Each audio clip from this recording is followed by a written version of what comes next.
ಇಲ್ಲಿ ನೋಡಿ, ಬಹಳ ಉದ್ಧಾರ ಆಗ್ಬೇಕು ಅಂದ್ರೆ ಈ ರೀತಿ ಸೈಕಲ್ ಹೊಡಿಬೇಕು. ಬರೀ ಇಂಥದೆಯಾ? ನಾವಿಲ್ಲಿ ಬೈಕ್ ಹಾಕೊಂಡು ಹೋಗ್ತೀವಿ, ಹುಡುಗ ಸೈಕಲ್ ಹೋಗ್ತಾ ಬರ್ತಿದ್ದಾನೆ. ಏನ್ ಮಚ್ಚ, ಏನ್ ಹೇಳ್ತಿ ಇದ್ರ ಬಗ್ಗೆ ನಿಮ್ ಕಮೆಂಟ್ಸ್ ಏನು? ಹೊಸ ಬೆಳಕು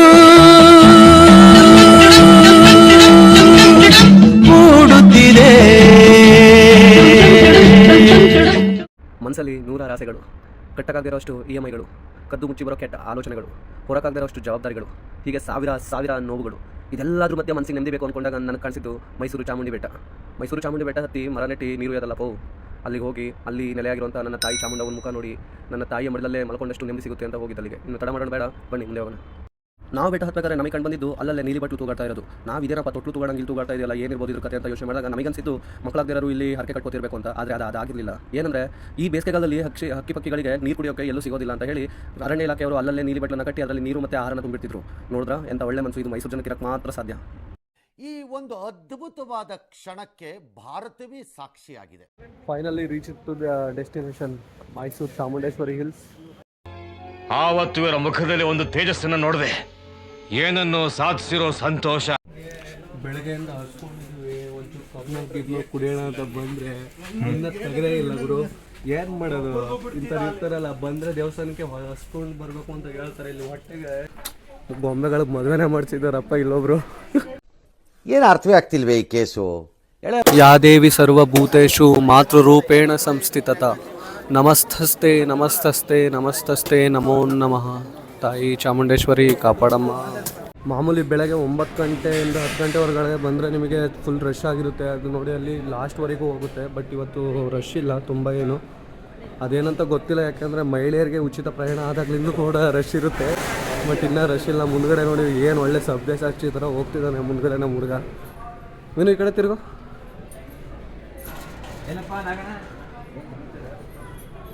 ಹಿಂಗೆ ತೋರಿಸಿ, ಇವಾಗ ತೋರಿಸು. ಅಲ್ಲಿ ಬಿಸಿಲು ಬಿತ್ತು. 2 ಪ್ರಸಾದ ಬಂತು ನೋಡು, ತೋರಿಸಿ. 2 ಪ್ರಸಾದ 200 ರೂಪಾಯಿ ಕೊಟ್ಟು ಒಬ್ರಿಗೆ 200 ರೂಪಾಯಿ ಟಿಕೆಟ್ ಕೊಟ್ಟು 2 ಟಿಕೆಟ್ ತೊಗೊಂಡಿದ್ದು 2 ಪ್ರಸಾದ ಕೊಟ್ಟಿದ್ದಾರೆ. Congratulation brother. ಅಬ್ಬಬ್ಬಬ್ಬ ಲ್ಯಾಟ್ರಿ. ಎಲ್ಲಿದೆ ನೋಡ್ರಿ ಜನ ಎಲ್ಲಿದ್ದಾರೆ ಅಂತ ಜನ ಕೇಳ್ತಿದ್ವಲ್ಲಪ್ಪ. ಇಲ್ಲಿದ್ದಾರೆ ನೋಡಿ ಜನ. ನೋಡಿ ಜನ ತುಂಬ ಇದ್ದಾರೆ, ಎಲ್ಲೂ ಮೂವೇ ಆಗ್ತಿಲ್ಲ. ಪಾಪ ಅಂಕಲ್ ತುಂಬ ಕಷ್ಟಪಟ್ಟು ಮಗನಿಗೆ ತಾಯಿನ ತೋರಿಸ್ತಿದ್ದಾರೆ.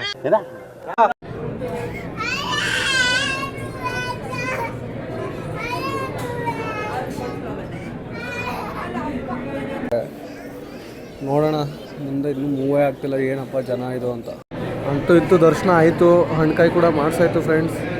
ಏನು ಹೇಳ್ತೀರಾ ತಾಯಿ ವೈಭವ. ಹೊರಗಡೆ ದರ್ಶನ ಆದಮೇಲೆ ಇಲ್ಲಿ ನೀವು ತೀರ್ಥ ಪ್ರಸಾದಗಳನ್ನು ತಗೋಬೇಕು ನೋಡಿ. ಇಲ್ಲಿ ಇದು ಅನ್ನದಾನಕ್ಕೆ ಕಾಯಿ ಕೊಡ್ತಾ ಇರೋದು. ಇಲ್ಲಿ ಸೀರೆಗಳು ಮತ್ತು ಹಾಗೆ ಇಲ್ಲಿ ಒಳಗಡೆ ಬಂದರೆ ಇಲ್ಲಿ ನೋಡಿದ್ದು ಇದರೆಲ್ಲ ಸೀರೆ ಕೌಂಟರ್. ಇದು ಸೀರೆ ಕೌಂಟರಲ್ಲಿ ಸೀರೆ ಇಸ್ಕೋತಾರೆ. ಶೂಟ್ ಮಾಡಿ ಸಾಯಿಸ್ಬಿಡ್ತೀನಿ. ಇರಿಟೇಷನ್ ಕಣ್ರಿ, ಕಳ್ಸಿ ಆಚೆ. ದರ್ಶನ ಆಯಿತು. ಒಂದು ಅವಿಸ್ಮರಣೀಯವಾಗಿತ್ತು, ಅದ್ಭುತವಾಗಿತ್ತು. ಹಾಗೆ ತುಂಬ ಮನಸ್ಸಿಗೆ ಶಾಂತಿ ಸಿಕ್ತು. ಅಮ್ಮವ್ರು ನೋಡ್ತಾ ಹಂಗೆ ಕಳೆದೋಗ್ಬಿಟ್ಟಿದೆ.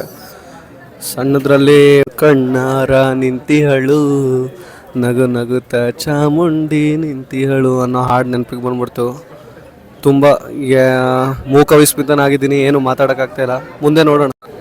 ದರ್ಶನ ಆದಮೇಲೆ ಇಲ್ಲಿ ಆಂಜನೇಯ ಸ್ವಾಮಿ ಅವ್ರನ್ನ ದರ್ಶನ ಮಾಡ್ಕೊಂಡು ಹೋಗ್ಬೋದು. ಹಾಗೆ ಹೋಗ್ಬೇಡಿ, ಆಂಜನೇಯ ಸ್ವಾಮಿ ಅವ್ರನ್ನ ದರ್ಶನ ಮಾಡಿಕೊಂಡು ಒಳ್ಳೆ ತಾಕತ್ತು ಕೊಡಪ್ಪ ತಂದೆ, ಯಾರು ಫೈಟಿಗೆ ಬಂದರೆ ಅವ್ರನ್ನ ಹೊಡೆಯೋ ತಾಕತ್ತು ಕೊಡಪ್ಪ ತಂದೆ ಅಂತ ಕೇಳ್ಬೋದು. ದರ್ಶನ ಅಂತೂ ಇಂತೂ ದರ್ಶನ ಮುಗೀತು. ದರ್ಶನ ಆದಮೇಲೆ ಇದು ಎಕ್ಸಿಟು ನೋಡಿ, ಈಗ ಹೋಗ್ತಾ ಇದ್ದೀವಿ. ಇವ್ರು ಯಾರೋ ಎಕ್ಸಿಟಲ್ಲಿ ಎಂಟ್ರಿ ಆಗ್ತಿದ್ದಾರಪ್ಪ, ಏನಂತಲೇ ಗೊತ್ತಿಲ್ಲ. ಜೀವನದಲ್ಲಿ ಚೆನ್ನಾಗಿರ್ಬೇಕು ಅಂದರೆ ನಿಮಗೆ ಧೈರ್ಯ ಬರಬೇಕು ಅಂದರೆ ನೋಡಿ ಈ ರೀತಿ ಕಟ್ಟಿಸ್ಕೋಬೇಕಾಗುತ್ತೆ. ಹುಡುಗಂಗೆ ತಾಲಿ ಕಟ್ಟೋ ಟೈಮ್ ಆಗೈತೆ, ಆದ್ರೂ ನೋಡಿದ್ರೆ ಇವನು ಇನ್ನೂ ಕೈಗೆ ದಾರನೇ ಕಟ್ಟಿಸ್ಕೊತಿದ್ದಾನೆ.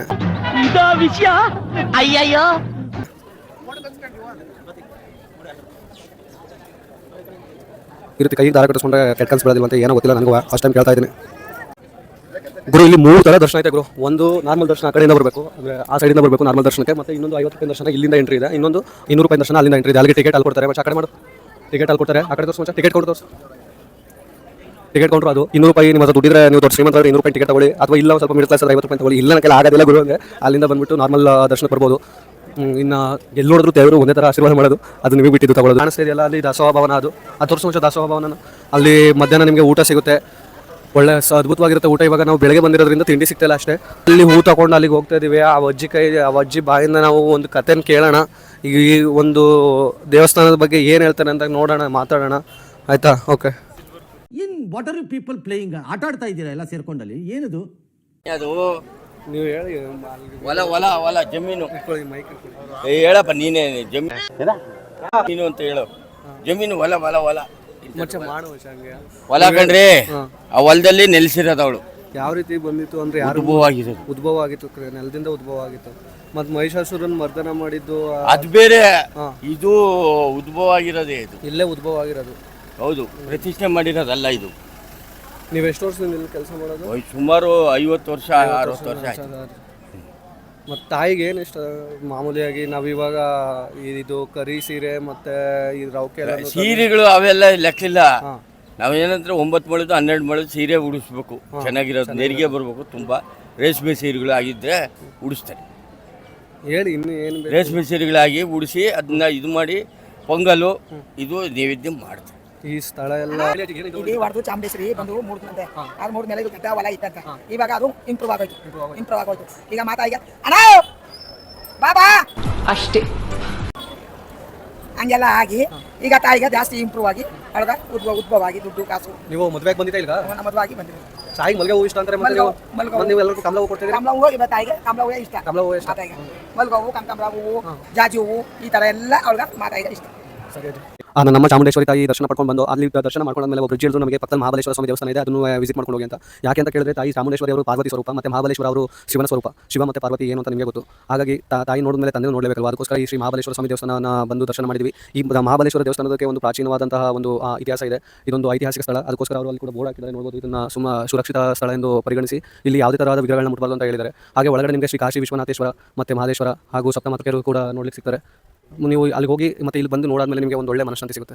ಇದೇ ಬೆಟ್ಟದ ಮೇಲಿರೋ ಮಾರ್ಕೆಟ್ ರೋಡ್, ಇದನ್ನ ಮಿನಿ ಜಾತ್ರೆ ಅಂತಾನೆ ಹೇಳ್ಬೋದು. ಒಳ್ಳೊಳ್ಳೆ ಬೊಂಬೆಗಳು ಒಳ್ಳೊಳ್ಳೆ ಇದಾವೆ, ಇಲ್ಲಿ ಕಾರ್ಗಳು ಕೂಡ ಇದಾವೆ. ಗುಡಿಲಿ ಗಂಟೆ ಹೊಡೆದೋ ಇಲ್ವೋ ಗೊತ್ತಿಲ್ಲ, ಇಲ್ಲಿ ಮಾತ್ರ ಒಳ್ಳೆ ಜಲ್ ಅನಿಸ್ಬೋದು.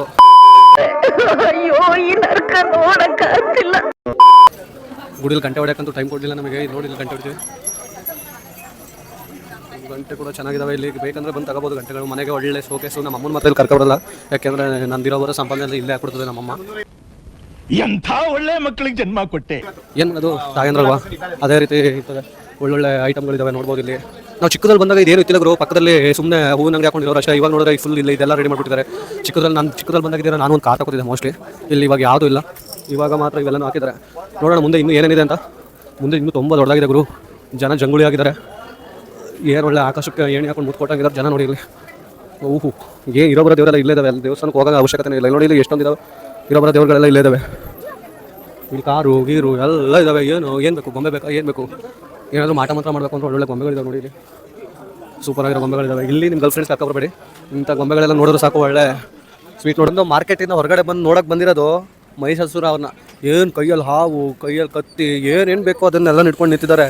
ಇವ್ರದ್ದು ಒಂದು ಪ್ರತೀಕ ಇದೆ. ಇವ್ರು ಮಹಿಷಾಸುರ ಅವರು ಎಲ್ಲೂ ಇಲ್ಲ, ನಮ್ಮೊಳಗಡೆ ಮನೆ ಇದ್ದಾರೆ, ನಿಮ್ಮೊಳಗಡೆ ಮಲಗಿದ್ದಾರೆ. ಅವ್ರನ್ನ ಯಾವತ್ತೂ ಎಬ್ರಿಸಕ್ಕೆ ಹೋಗ್ಬೇಡಿ. ಈ ಕಿವಿಲಿ ಗುಗ್ಗೆ ಪಗ್ಗೆ ಇದ್ರೆ ನೀಟಾಗಿ ಕೇಳೋದೇ ಇಲ್ಲ. ಯಾಕೆಂದ್ರೆ ಪಕ್ಕದಲ್ಲಿ ತಾಯಿನೂ ಕೂಡ ಇರ್ತಾಳೆ. ಅವಳಿದ್ರೆ ಮಹಿಷಾಸುರನ ಮರ್ದನ ಮಾಡ್ತಾರೆ, ನಮ್ಮನ್ನು ಮರ್ದನ ಮಾಡ್ಬಿಡ್ತಾಳೆ. ಮಹಿಷಾಸುರನ ಮರ್ದಿನಿ ರಮ್ಯಕ ಭದ್ರಿನಿ ಶೈಲಸುತೆ ಅಂತ ಹೇಳ್ತಾರೆ. ನೀವು ಕೇಳಿರ್ಬೋದು, ಐಗಿರಿ ನಂದಿನಿ ನಂದಿತ ಮೇದಿನಿ ಅನ್ನೋ ಒಂದು ಸಾಂಗಲ್ಲಿ ಮಹಿಷಾಸುರ ಮರ್ದಿನಿ ರಮ್ಯಕ ಭದ್ರಿನಿ ಶೈಲಸುತೆ ಅನ್ನೋ ಒಂದು ಲೈನ್ಸ್ ಇದ್ದಾವೆ. ಆ ಲೈನ್ ಯಾಕೆ ಬರ್ತಪ್ಪ ಅಂದರೆ, ಇಲ್ಲಿಂದ ಒಂದು ಪ್ರತೀಕ ಏನಂದರೆ, ಈ ಒಂದು ರಾಕ್ಷಸನ ಸಂಹಾರ ಮಾಡಬೇಕು ಅಂತಲೇ ಆ ತಾಯಿ ಜನ್ಮ ತಾಳಿದ್ದು ಅಂತ ಒಂದು ಪ್ರತೀಕ ಇದೆ. ಈ ಒಂದು ರಾಕ್ಷಸನ ಈ ಬೆಟ್ಟದಲ್ಲಿ ಕೊಂದಂಥ ಒಂದು ಪ್ರತೀಕ ಕೂಡ ಇದೆ. ಇವನ ರಕ್ತ ಕಣಗಳು ಕೂಡ ನೆಲದ ಮೇಲೆ ಬಿದ್ದಷ್ಟು ಇವನಷ್ಟೇ ಮಹಿಷಾಸುರಗಳು ಉದ್ಭವ ಆಗ್ತಿದ್ರಂತೆ. ಹಾಗಾಗಿ ತಾಯಿ ಚಾಮುಂಡೇಶ್ವರಿಯ ಬೆವರಿನಿಂದ ಹುಟ್ಟಿದಂತಹ ಜನ್ಮಿಸಿದಂತಹ ಮಾರಮ್ಮ ತಾಯಿ ತನ್ನ ನಾಲ್ಗೆಯನ್ನು ಇಡೀ ಬೆಟ್ಟಕ್ಕೆ ಚಾಚಿಗೆ ಹಾಸ್ಕೊಂಡು ಕೂತ್ಕೋತಾಳೆ. ಆವಾಗ ಇವರ ರಕ್ತ ಕೆಳಗಡೆ ಬಿದ್ದಾಗ ಅದು ಮತ್ತೆ ಪುನಃ ಮಹಿಷಾಸುರ ಆಗಕ್ಕೆ ಹೋಗಲಿಲ್ಲ. ಹಾಗಾಗಿ ಈ ಮಹಿಷಾಸುರನ್ನ ತಾಯಿ ಚಾಮುಂಡೇಶ್ವರಿ ಅವರು ಮರ್ದನ ಮಾಡಿದ್ರು. ನೀನ್ ಈ ತರ ಅಂತ ಬಿಕ್ಕಳ್ತಾ ಇದ್ರೆ ನನಗೆ ತಿಕ್ಕಿ ಹಿಡಿಯುತ್ತೆ. ಭಾರತ ದೇಶದಲ್ಲಿರುವಂತಹ ಅಷ್ಟು ಶಕ್ತಿಪೀಠಗಳಲ್ಲಿ ಒಂದಾದಂತಹ ಶ್ರೀ ತಾಯಿ ಚಾಮುಂಡೇಶ್ವರಿ ಶಕ್ತಿಪೀಠವನ್ನು ನಾವು ಇವತ್ತು ದರ್ಶನ ಮಾಡ್ಕೊಂಡಿದ್ದೀವಿ. ತಾಯಿ ದರ್ಶನ ತುಂಬ ಸೊಗಸಾಗಾಯಿತು. ಅವಳು ನೋಡಿದ ತಕ್ಷಣ ಏನೋ ಒಂದು ಅವಿಸ್ಮರಣೀಯ ಭಾವ ಮತ್ತು ಒಂದು ಮೂಕ ಭಾವ, ಏನು ಮಾತೇ ಬರಲಿಲ್ಲ, ಆ ರೀತಿ ಒಂದು ಭಾವ ಬಂತು.